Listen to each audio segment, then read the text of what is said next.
هلا والله شباب. قصتنا اليوم صارت وياي بالمدرسة. كان أول يوم دوام بالمتوسطة ويا ريت ما نداوم.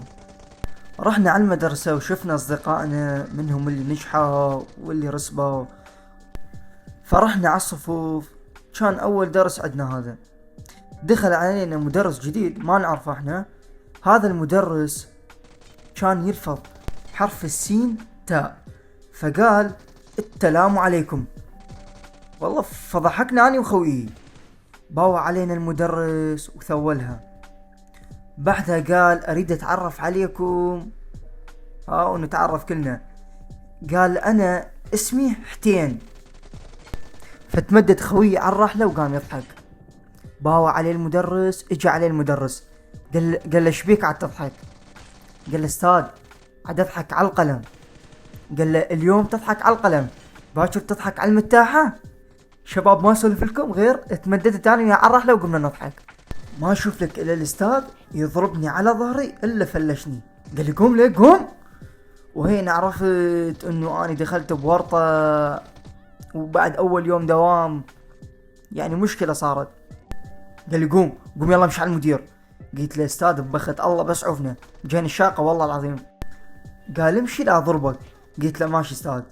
نزلنا على المدير، والمدير وفوق الورطة كانوا الاساتذة كلهم متجمعين يمه، ودخلنا وعيباعون علينا شلون فشلة.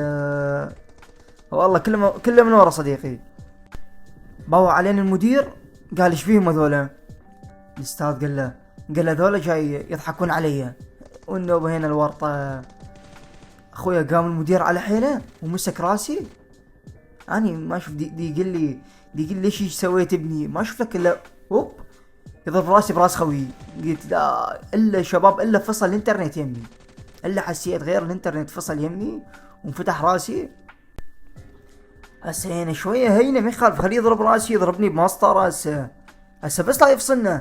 اشو ما اشوف يقول الا اليوم ما تبقون بالمدرسة. اعرف ما تقول لي شو مسوين حتى ما نبقى بالمدرسة، سكرانين وداخلين المدرسة. ما اعرف شلون. قال اليوم ما تبقون. قال اليوم ولا كسر راسكم. قلت اخويا والله وقعت بورطة والنوبة اول يوم دوام وشاد حيلي وبالك دنجح. قال اليوم يا انا اوشكم فايلاتكم يا تروحون تجيبون ولي امركم. قلنا على السعد بخت الله سبويه اذا يدري ماكو اللي يستخدم طلقتين. هي بعد اول يوم السلوك بس اسبوع بيا مجال. اخويا ماكو. حبايب اذا تريدون نكمل اكتبوا لي بالتعليقات حتى نكمل القصة اذا عجبتكم يعني، ولا تنسون اللايك والاشتراك حتى يبدأ